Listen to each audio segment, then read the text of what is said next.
오늘 이 시간 우리에게 주시는 하나님의 말씀은 구약성경 출애굽기 20장 1절에서 2절까지 말씀 되겠습니다. 2019년도 마지막 주일 예배에 출애굽기 20장 1절에서 2절까지 말씀 함께 보시겠습니다. 우리 두 절이니까 우리 한 목소리로 함께 읽도록 하겠습니다. 하나님이 이 모든 말씀으로 말씀하여 이르시되 나는 너를 애굽 땅 종되었던 집에서 인도하여 낸 내 하나님 여호와니라. 아멘. 봉독할 말씀을 가지고 나는 여호와니라는 제목으로 말씀을 함께 나누도록 하겠습니다. 우리 말씀 시작하기 전에 옆에 분들 한번 인사할까요? 한 해 동안 수고 많으셨습니다. 이렇게 한번 인사하겠습니다. 네. 한 해 동안 고생 많으셨고요. 수고 많이 하셨습니다. 혹시 그 강의를 좀 들으세요? 세상을 바꾸는 시간 세바시라고 15분에 걸쳐 딱 강의하는 내용들이 좀 있습니다. 세바시의 심리기획자 이명수 선생님이 나오셔서 강의를 했던 부분이 있었습니다. 심리기획자 대한민국에서 딱 한 분밖에 없대요. 그리고 이 심리기획자라는 명칭은 본인이 만드셨다고 이야기를 합니다. 무슨 일을 하느냐? 사람에게 마음이 있다는 것을 알려주는 직업이라고 표현하고 있었습니다. 그런데 왜 이러한 일들을 하고 있느냐? 나한테도 개별적인 마음이 있고 상대방에게도 개별적인 마음이 있는데 가장 중요한 것은 서로에게 있는 마음들을 함부로 하지 않는 것, 이것이 중요하다라는 겁니다. 내 마음이 존중받아야 되는 것처럼 상대방의 마음도 존중받아야 되는데 이 사회는 서로에게 마음이 있다는 것을 알면서도 서로 존중하지 않고 함부로 대하는 경우가 굉장히 많이 있다라는 겁니다. 그러다 보니 이 시대에 여기저기서 문제가 생겨나고 아픔이 생겨나고 또 고통이 생겨난다라는 것입니다. 우리가 마상이라는 표현을 혹시 들어보신 분 계십니까? 마상. 마음에 상처를 입었다는 표현을 마상이라고 요즘에는 표현을 하고 합니다. 즉 서로의 마음을 존중해 주지 않기 때문에, 서로의 마음을 배려하지 않기 때문에 이런 일들이 생겨나고 문제가 생겨나죠. 그래서 이 이명수 선생님은 자신의 책 내 마음이 지옥일 때라는 책을 써서 여러 가지 부분들을 이야기를 하고 있었습니다. 여기서 그가 말하는 지옥은 어떤 상태를 이야기할까? 어떤 공간이 될 수도 있고 어떤 상황이 될 수도 있는데 이명수 선생님은 이 지옥에 대해서 이렇게 표현하고 있었습니다. 적어도 여기에 있는 만큼은 내가 행복하지 않은 상태, 어디론가 벗어버리고 싶고 떠나고 싶고 외면해버리고 싶고 고통 속에서 발버둥 치고 있는 그때 행복하지 않다고 생각하는 이 순간을 지옥이라고 표현을 하고 있었습니다. 그래서 질문합니다. 그러면 사람들이 이 지옥에 빠지지 않을 수 있을까요? 라고 물었을 때에 이명수 선생님은 지옥에 빠지지 않을 방법은 없다. 사람은 누구에게나 고통이 있고 아픔이 오고 그 속에서 힘든 순간들, 슬픔이 오기 때문입니다. 문제는 안 빠지는 것이 아니라 잘 빠져나오는 것이 중요하다라고 이야기를 하고 있었습니다. 그래서 심리기획자의 역할은 마음의 상처를 입고 마음의 고통 속에 있고 마음이 지옥 같은 상황에 처해 있는 사람들을 잘 빼내주는 역할, 그 사람들의 마음을 회복시켜주는 역할을 하는 사람이 심리기획자다라고 이야기를 하고 있었습니다. 올해의 마지막 주일 예배를 준비하면서 한 해를 마무리하면서 여러분들은 어떤 생각들이 드십니까? 말씀을 준비하고 또 한 해를 마무리하면서 많은 생각들을 해보았습니다. 특별히 지난 한 주간 여러분들이 많이 기도해 주셔서 우리 교육자들과 수련회도 잘 마무리하고 왔는데 교육자들과 함께 나누고 또 개인적으로도 함께 고민해 보면서 지난 시간을 돌아보고 또 한 해를 준비함에 있어서 저에게도 마상이라고 하는 마음의 상처나 여러 가지 부분들이 없지 않아 있더라라는 거죠. 그 어떤 해보다 올해가 가장 행복한 순간이었습니다. 그리고 누구보다도 행복한 사람이었고 주인공이었습니다. 그럼에도 불구하고 지난 시간을 돌아보니 아픔도 있었고 고통도 있었고 슬픔도 있었습니다. 억울함도 있었고 다 버리고 떠나고 싶을 때도 있었더라라는 거죠. 그럼에도 불구하고 여기까지 올 수 있었던 이유가 뭘까 돌아보니 그 아픔, 그 고통, 그 불안, 두려움, 모든 것들을 다 외면하고 견디고 여기까지 올 수 있었던 것, 내가 잘해서가 아니라 나를 인도해 주시고 나와 함께 하시고 그 속에서 나에게 용기와 위로와 소망을 주신 하나님의 은혜가 있었기에 여기까지 올 수 있었고 이 자리에 앉아서 하나님을 예배할 수 있는 것 아닐까라는 생각을 하게 되었습니다. 그 하나님께서 지금까지 나를 인도해 주셨다라는 이야기죠. 여러분들의 모습은 어떠하십니까? 여러분들의 삶 가운데서도 한 해를 돌아볼 때 수많은 일들이 있었을 것인데 그 많은 일들을 다 견디고 또는 돌파하고 또는 벗어버리고 또 나는 해결하고 이 자리에 앉아있는 것 자체가 하나님의 은혜요 하나님의 축복 아닐까라는 것이죠. 인정이 되십니까? 인정이 되신다면 우리 하나님 앞에 우리 감사의 고백, 하나님 감사합니다, 하나님 진짜로 감사합니다 하는 고백을 담아서 하나님 앞에 감사의 박수 한번 드리며 시작하십시다. 우리가 알고 있는 것처럼 이스라엘 백성들도 이런 마상, 마음의 상처 또는 고통, 슬픔, 억울함, 분노 또 그 속에서 고통스러운 순간들을 하고 있었습니다. 여러분 알고 있는 것처럼 한마디로 얘기하면 지옥과 같은 그런 상황이었죠. 바로 430년 동안 애굽에서 종살이를 하고 자유를 빼앗기고 그 속에서 노예 생활을 하고 있었던 그들. 그러나 하나님은 그들의 상황을 미리 아시고 그들에게 찾아가셔서 그들을 애굽에서 구원해내시고 약속의 땅 가나안으로 인도하시는 역할을 하나님께서 하셨습니다.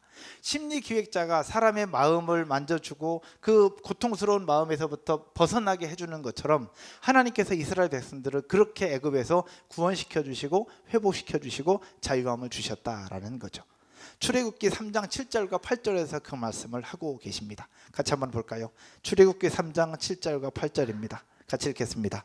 여호와께서 이르시되 내가 애굽에 있는 내 백성의 고통을 분명히 보고 그들이 그들의 감독자로 말미암아 부르짖음을 듣고 그 근심을 알고 내가 내려가서 그들을 애굽인의 손에서 건져내고 그들을 그 땅에서 인도하여 아름답고 광대한 땅, 젖과 꿀이 흐르는 땅, 곧 가나안 족속, 헷 족속, 아모리 족속, 브리스 족속, 히위 족속, 여부스 족속의 지방에 데려가려 하노라. 아멘. 한마디로 얘기하면 고통 속에 있는 이스라엘 백성들의 상황을 아시고 직접 내려오셔서 그들을 구원해내시겠다라고 하는 하나님의 약속이었죠.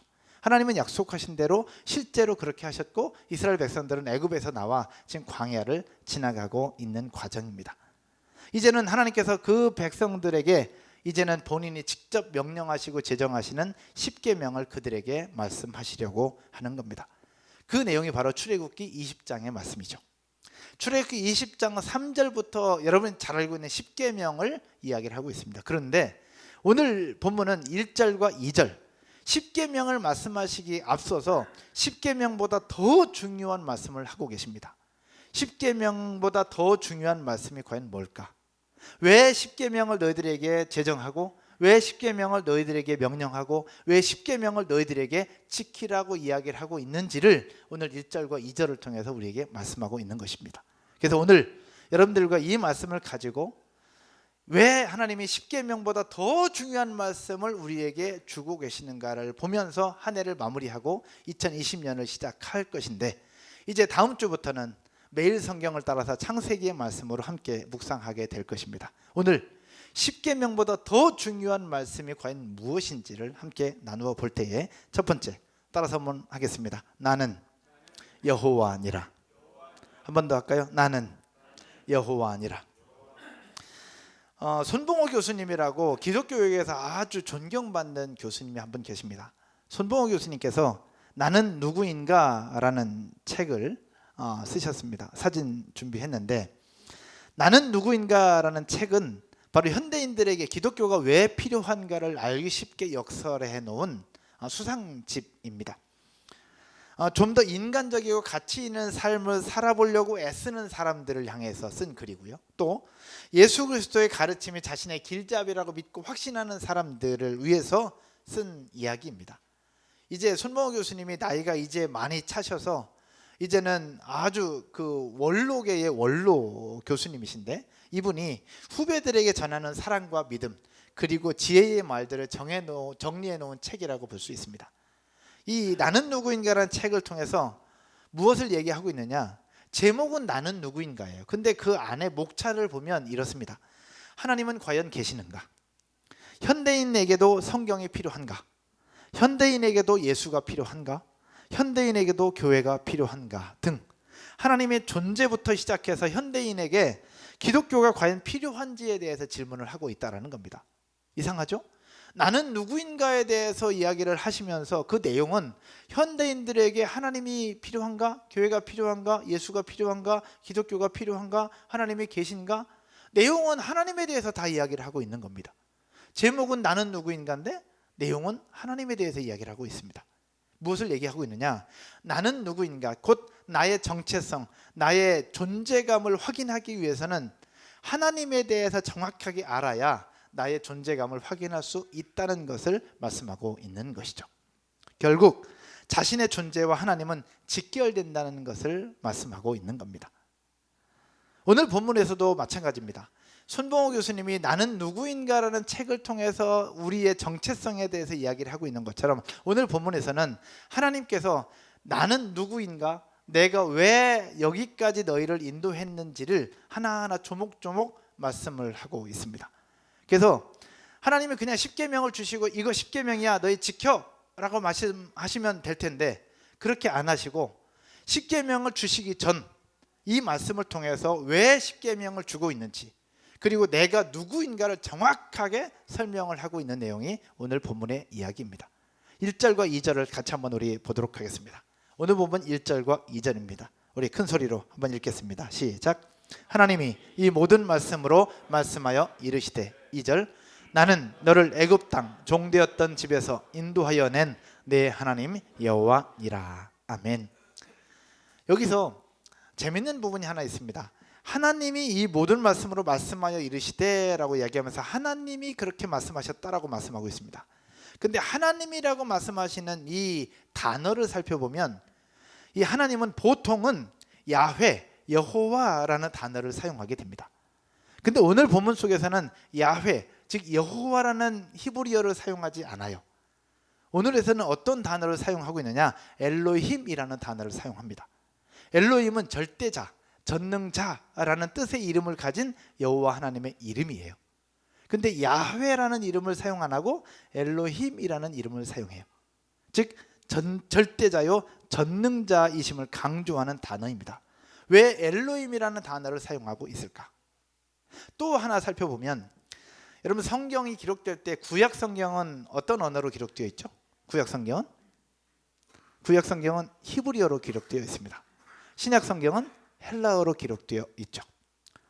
그래서 오늘 보는 거는 히브리어를 한글로 또 헬라어를 한글로 번역해 놓은 성경이 우리가 보는 성경인데 이 구약 성경이 히브리어로 기록되어 있는데 히브리어로 기록되어 있는 구약 성경을 헬라어로 번역해 놓은 성경이 또 있어요.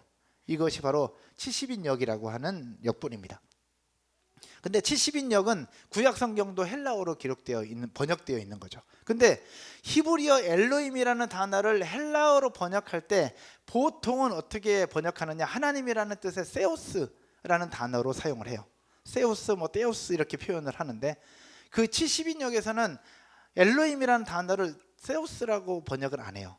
뭐라고 번역하느냐? 퀴리오스라는 단어로 번역을 합니다.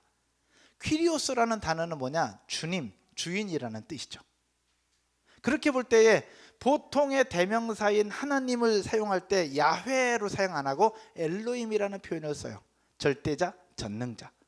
그리고 70인역에서는 엘로힘을 번역하면서 그냥 보통의 이야기하는 세우스라는 하나님 대신에 퀴리오스, 나의 주님, 주인이라는 단어를 사용하고 있다는 겁니다. 그러면서 나는 여호와니라는 말씀 앞에 무엇을 얘기하고 있냐? 따라서 한번 해볼까요? 나는 전능자요 절대자이며 나는 너희들의 주인이다. 나는 너희들의 주인, 나는 이스라엘 백성들의 주인이다라는 것을 성경 원어를 통해서 우리에게 말씀하고 있는 것입니다. 한마디로 정리하면 이러합니다. 거룩한 법, 십계명을 제정하신 분이 누구다? 나다라는 거예요. 십계명을 제정하고 너희들에게 명령하고 선포하는 존재가 누구냐? 나다라는 거예요. 바로 여호와 하나님이라는 거죠. 그리고 그 앞서서 무엇을 얘기하고 있느냐? 너희들은 결국 누구의 것이냐? 나의 것이고 나의 백성이고 너희들이 들어갈 가나안 땅도 나의 땅이고 너희 나라도 나의 나라다라는 것을 이야기를 하고 있는 것입니다. 한마디로 얘기하면 이스라엘 백성들의 소유권이 누구에게 있는가를 말씀하고 있습니다. 따라서 한번 해볼까요? 이스라엘 백성들의 주인은 여호와 하나님이시다. 이 사실을 선포하고 있는 겁니다. 십계명을 주시기 앞서서 더 중요한 것이 무엇이냐? 내가 너희들에게 십계명을 주는 이유, 너희들은 나의 것이다. 내가 너희들의 주인이다. 하나님의 주권을 이야기하고 주권을 선포하고 있다라고 보시면 되는 것이죠. 그러면 여기에서 이 하나님의 주권에 대해서 이야기를 하면서 우리에게는 무엇을 말씀하고 있는 것일까? 이스라엘 백성들도 나의 것, 이스라엘 나라도 나의 것, 내가 너희들에게 주는 땅도 나의 것이라고 말씀하시는 하나님 앞에 우리는 무엇을 고백할 수 있을까? 더 행복한 교회는 하나님의 것임을 고백할 수 있는 것이죠. 나는 누구의 것이냐? 나도 하나님의 것이다. 우리 가정도 하나님의 것이고, 우리 교회도 하나님의 것이고, 우리의 자녀도 하나님의 것이고, 내가 일하고 내가 운영하는 내 사업장도, 내가 다니는 직장도 하나님의 것임을 하나님이 원하시는 것이죠. 여러분 믿으십니까? 그것을 이야기하고 있는 것입니다. 그래서 이사야서 43장 1절에서 이렇게 말씀하고 있습니다. 같이 한번 읽을까요? 시작. 야곱아, 너를 창조하신 여호와께서 지금 말씀하시느니라. 이스라엘아, 너를 지으신 이가 말씀하시느니라. 너는 두려워하지 말라. 내가 너를 구속하였고 내가 너를 지명하여 불렀나니 너는 누구의 것이라고? 내 것이라고. 이스라엘 백성들에게 말씀하십니다. 너는 내 것이라고. 오늘 이 시간 예배하는 저와 여러분들에게 말씀하고 있습니다. 너는 내 것이라고. 따라서 한번 해볼까요? 자기 이름을 넣어서 병세는 나의 것, 병세는 하나님의 것입니다. 한번 고백해 볼까요? 시작.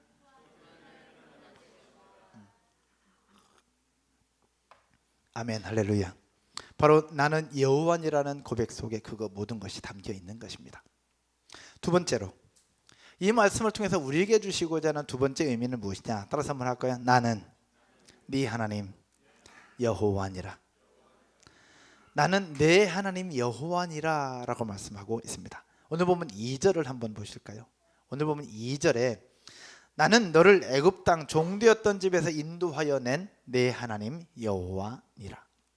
조금 전에 이스라엘에게 거룩한 법 십계명을 주시기 전에 먼저 그 법을 제시하는 분이 누군가, 그리고 선포하는 분이 누군가, 이스라엘 백성들과 어떤 관계를 가지고 있는가를 선포하시고 말씀하신 분이 바로 여호와 하나님이셨습니다. 결국 나는 여호와라는 것이었습니다. I am the Lord. 나는 여호와다라고 말씀하고 있었습니다. 이 말씀은 하나님께서 이스라엘 백성들에게 자신의 이름과 정체성을 확인시켜 줬던 출애굽기 3장 14절의 말씀을 인용하고 있는데, 한번 보시면 출애굽기 3장 14절의 말씀입니다. 한 번 더 읽겠습니다. 시작. 하나님이 모세에게 이르시되 나는 스스로 있는 자이니라. 또 이르시되 너는 이스라엘 자손에게 이같이 이르기를 스스로 있는 자가 나를 너희에게 보내셨다 하라. 하나님이 어떤 존재인가 스스로 있는 자임을 말씀하고 있고, 이 말씀을 인용해서 오늘 나는 여호와다라고 표현하고 있는데, 나는 여호와다라는 이 단어 안에 기가 막힌 게 하나가 있습니다. 오늘은 이 단어를 자꾸 이야기해서 어려울 수 있는데 여기에 엘로이카라는 히브리어 단어가 하나 더 들어가 있습니다.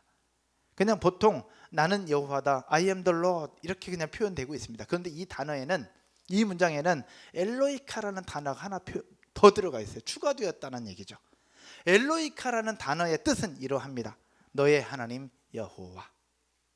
나는 여호와다라는 단어 안에 엘로이카가 표현되면서 너의 하나님 여호와, 그가 바로 나 여호와다라는 것이죠. 여러분, 여호와 하나님께서 바로 나의 하나님, 우리의 하나님, 여러분들의 하나님이심을 믿으십니까?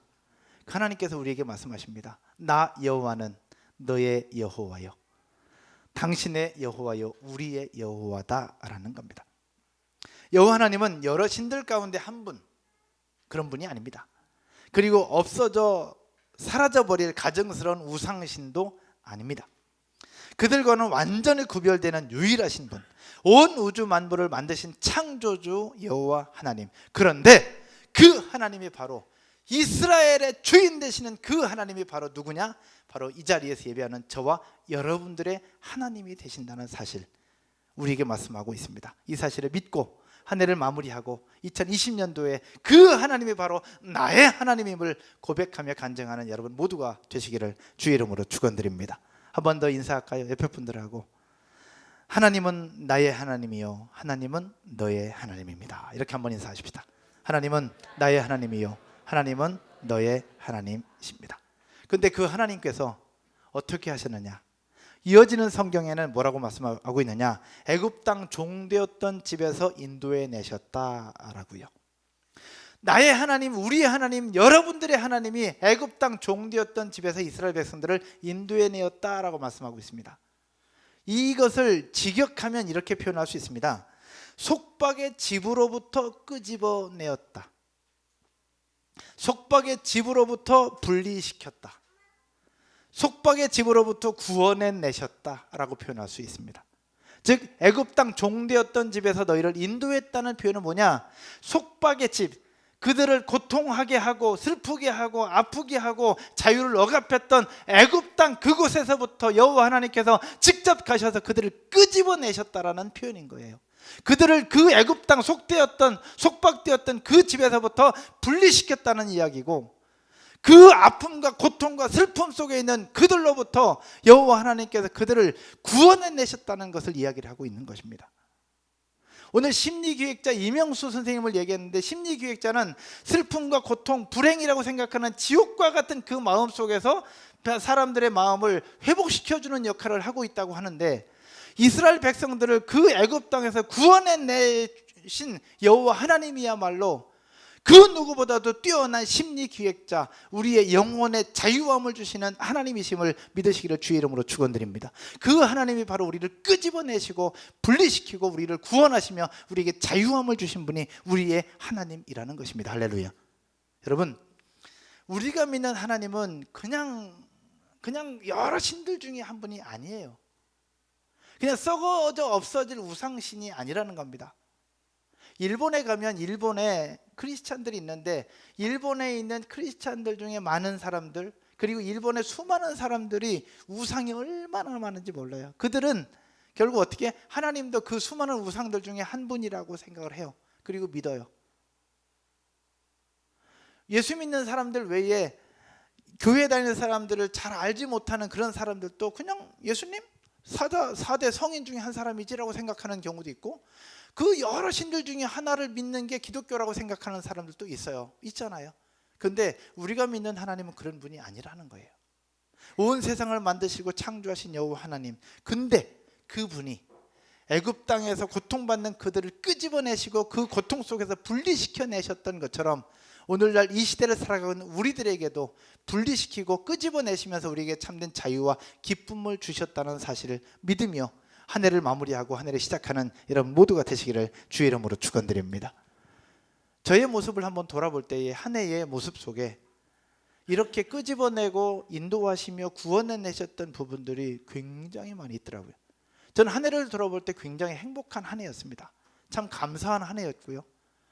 얼마나 좋고 얼마나 기쁘고 얼마나 행복한지, 작은 교회일지 모르겠지만 그 어떤 목사님들보다 저는 행복한 목회, 행복한 성도, 또 행복한 목사였고 행복한 담임 목사였습니다. 근데 그럼에도 불구하고 지난 시간 하나하나 돌아보니 제 속에도 고통이 있더라고요.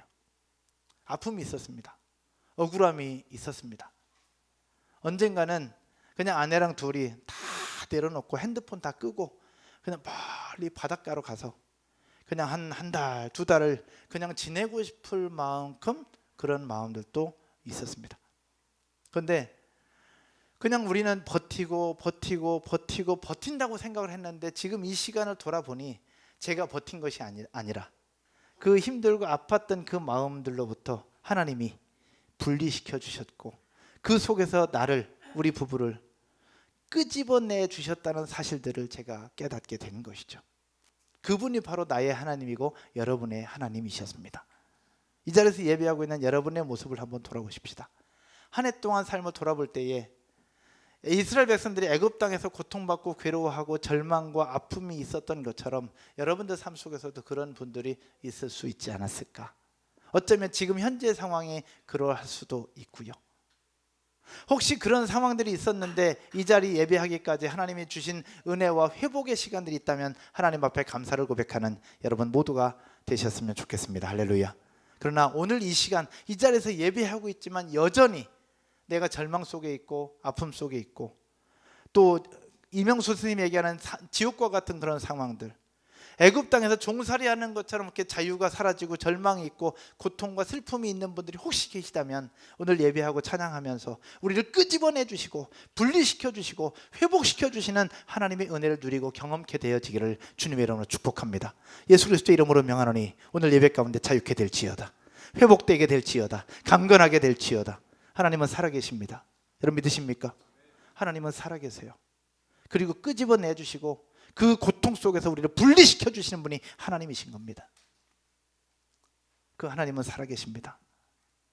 그 하나님의 은혜를 누리면서 한 해를 마무리하고 한 해를 새롭게 시작하는 여러분 모두가 되시기를 주님의 이름으로 축원드립니다. 말씀의 결론을 맺으면서요, 한 해를 마무리하면서 여러 생각들을 쭉 정리를 좀 해보았습니다. 근데 감사한 것들이 굉장히 많습니다. 여러분 기억하실지 모르겠지만 작년, 재작년이었습니다. 2017년도 이맘때쯤 설교 제목이 생각보다 많다였습니다. 혹시 기억이 나요? 생각보다 많다. 돌아보고 하나하나 찾아보면 감사할 거리들이 생각보다 훨씬 더 많다라는 것이었습니다. 그런 것들을 정리하면서 얼마 전에 보았던 기사 하나가 생각이 났습니다. 혹시 여러분들도 보셨을 것인데, 먹고 사는 게 힘들어서 극단적인 선택까지 생각했던 사람이 주민센터 직원이 건네준 5만 원으로 다시 살아갈 희망을 찾게 되었다는 기사의 내용입니다. 혹시 보신 분들은 다시 한번 떠올려 보시고 모르시는 분들은 들으시면 좋겠습니다. 주민센터에서 평소에 1인 가구를 비롯한 위기 가구를 전화로 확인을 하고 그런 가구들을 돕는 역할을 하는 직원들이 있는데, 이 역할을 하시는 분들이 보통 주무관이라고 표현합니다. 이 주무관이었던 정은희 씨가 그 대상자였던 홍모 씨의 이야기를 이제 이야기하면서 알려지게 되었습니다. 이 주무관은 대상자였던 홍모 씨에게 계속해서 전화를 했는데 이 홍모 씨는 전화를 받지 않는 것이었습니다. 그러다가 한참의 시간이 흐른 후 지난 10월 주무관은 홍 씨에게서 전화를 받습니다. 알고 봤더니 지인의 전화기를 빌려서 홍 씨에게, 주무관에게 전화를 했던 것입니다. 상황은 이러합니다. 홍 씨는 단칸방에 화장실과 부엌은 공동으로 쓰는 주택에서 30만 원의 월세를 내고 살고 있었는데 그 월세마저 8개월째 밀리고 핸드폰 요금인 5만 원을 내지 못해서 전화도 끊겨 있는 상태였습니다. 식당에서 일을 했지만 올해에는 일자리도 잃어버리고 결국 삶의 지침 또 경제적인 고난, 그런 일들로 하여금 극단적인 선택까지 생각을 하게 되었습니다. 그런 상황 속에서 이 주무관이 이런 이야기를 알고 얼른 통신비 내고 전화기부터 살리라고 사비로 5만 원을 송금합니다. 5만 원을 송금받은 이 홍 씨는 통신비를 내고 전화기를 다시 살립니다. 얼마 뒤에 홍 씨는 고맙다라고 5만 원을 들고 주민센터를 다시 찾아옵니다.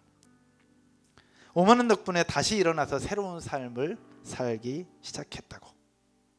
결국 홍 씨는 관심 있게 지켜봐준 이 공무원 한 사람, 이 주무관의 도움으로 새로운 삶을 살게 됩니다. 그리고 알지 못했던 복지 혜택도 누리게 되고 이제는 이 주무관의 도움으로 학교에서 미화원으로 일하는 직장도 얻게 됩니다. 이 기사를 접하면서 많은 생각들을 좀 하게 되었습니다. 보통 공무원들, 우리가 그냥 인식하는 안 좋은 시각으로 바라볼 때에 그냥 지나갈 수 있는 일인데 이 주무관은 그냥 지나가지 않았고 계속해서 정기적으로 전화를 했고 결국 그렇게 관심 있게 지켜봐준 전화 한 통이, 그리고 그냥 선뜻 건네준 5만 원이 한 사람의 생명을 살리고 가정을 살리게 되는 통로가 될 수 있었다라는 겁니다. 참으로 따뜻한 이야기인 것 같아요. 이 우리가 사는 사회 슬픈 이야기들, 고통스러운 이야기들, 힘든 이야기들이 굉장히 많이 들려옵니다. 그런데 이 연말에 이런 이야기를 들으면서 참으로 행복한 모습들, 그리고 아직은 우리 사회가 살만하구나라는 생각이 들었습니다. 그런데 재밌는 것이 하나 있습니다. 이 홍 씨가 주무관에게 통화를 하고 주무관 전화번호를 저장하면서 이름을 뭐라고 저장했는지 혹시 아십니까? 주무관의 이름을 모르니까 이름을 뭐라고 저장했느냐? 관세음보살이라고 저장했대요. 그만큼 이분이 고맙다라는 얘기 아닐까요? 아마 홍 씨는 크리스찬은 아니었던 것 같아요.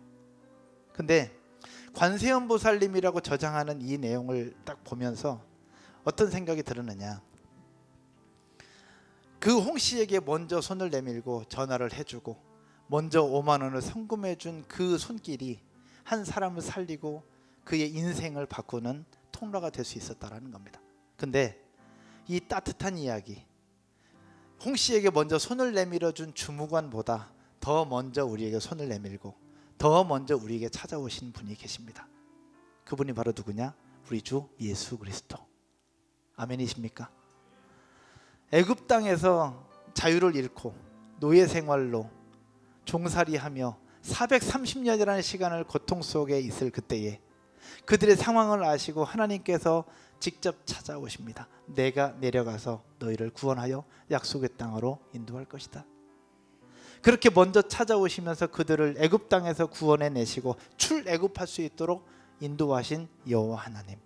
이젠 그 하나님께서 우리를 구원하시기 위해 자기 아들 예수 그리스도를 우리 가운데 보내주셨죠. 우리 계속해서 보는 것처럼 기독교는 우리가 하나님을 찾는 종교가 아니라 하나님이 먼저 우리를 찾아오신 종교.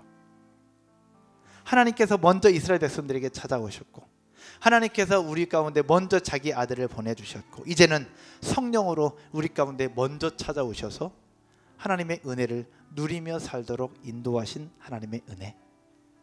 1년을 돌아볼 때 수많은 일들, 수많은 사건, 사고들이 있었는데 여기에서 함께 예배할 수 있는 것 자체, 그것은 우리의 주인 되신 여호와 하나님께서 우리의 모든 삶을 인도하시며 먼저 찾아오셔서 우리를 이끌어 가셨기 때문이 아닐까라는 것입니다. 사랑하는 여러분, 나의 모습을 한번 돌아보고 나의 생각들을 돌아보고 나의 삶을 한번 돌아볼 때에 내가 뭔가 한 것 같지만 그보다 먼저 하나님께서 찾아오셨고 먼저 사랑해 주셨고 먼저 손을 내밀어 주셨기에 여기까지 올 수 있었던 것입니다. 할렐루야. 애굽 백성들을 먼저 찾아가셔서 구원해 주신 하나님, 우리의 죄 문제, 우리의 영적인 문제를 해결하시기 위해서 먼저 우리 가운데 오신 예수 그리스도, 이제는 우리 가운데 먼저 찾아오셔서 고통 속에, 슬픔 속에, 지옥과 같은 그런 상황 속에, 불행하다고 느끼는 그런 마음 속에 우리 가운데 먼저 찾아오시는 성령의 은혜가 이 자리에서 예배하고 있는 저와 여러분의 삶 가운데 이제는 한 해를 마무리하고 한 해를 시작하는 이 시점에 놀랍게 역사하시고 놀라운 은혜로 다시 한번 회복시켜 주시는 하나님의 은혜들을 주실 줄로 믿습니다. 그 하나님의 은혜 앞에 기쁨으로 감사함으로 나아가고 그렇게 한 해를 멋지게 마무리하는 저와 여러분 모두가 되시기를 주의 이름으로 축원드립니다. 우리 하나님 앞에 감사의 박수 한번 할까요? 자리에서 일어나셔서 같이 한번 우리 찬양 드리고 우리 기도하십시다.